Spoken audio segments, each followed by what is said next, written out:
talk about this little 4-game run that you guys are on. Obviously, a tough loss, but just how you guys have bounced back and what's been clicking over the last 2 weeks or so.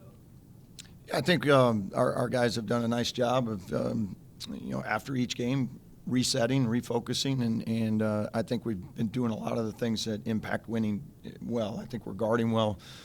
We've been taking care of the basketball well. We're sharing the ball well. So those things I thought have really stood out these last few games. And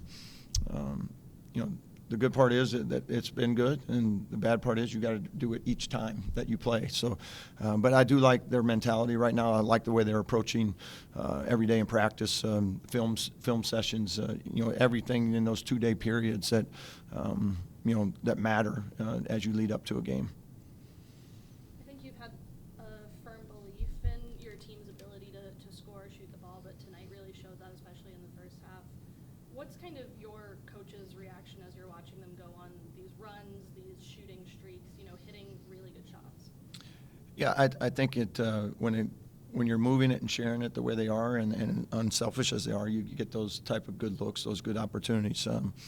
As we talked about all summer and fall, I know with these guys how they shoot it. So I figured it was a matter of time. Usually numbers kind of they even out at some point, and we started off the year not shooting it as well. I think some of that's probably just guys figuring out their roles, a little bit of where their shots are coming from. But I think there's a comfort level now. They all have a really good understanding of the type of spacing, where their shots are going to come from, and I think they're playing off each other really well.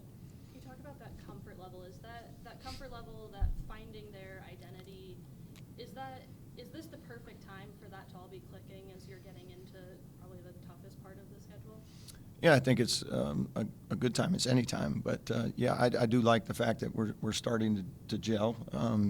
The key is just sustaining it, for the duration, continuing to improve every day, not be satisfied, with a streak or where you're at currently, because there's going to still be ups and downs and things in games. So what can we continue to get better at to continue to improve? Darnell, you look at his stat line tonight, he never fails to entertain, it seems, in the nap. With guys, I don't want to say his age because he's still younger than me, but as guys get older, they seem to slow down. He seems to have sped up. Can you kind of just talk about what it's been like to see his growth and to see him kind of continue on this upward trajectory? Yeah, he's playing at a really high all-conference level right now at both ends of the floor. I think his energy, his enthusiasm, his physicality has been terrific, and it makes a huge difference on our team. And you can see that shining through. And again, tonight he was fantastic. Very efficient, obviously. You don't get much more efficient than that. Rebounding at a high level, and leading. So it's great to see him continue to improve, continue to work, and we'll need him in these games as we continue to get deeper and deeper into conference play. Anything else? All right. Thanks, everyone.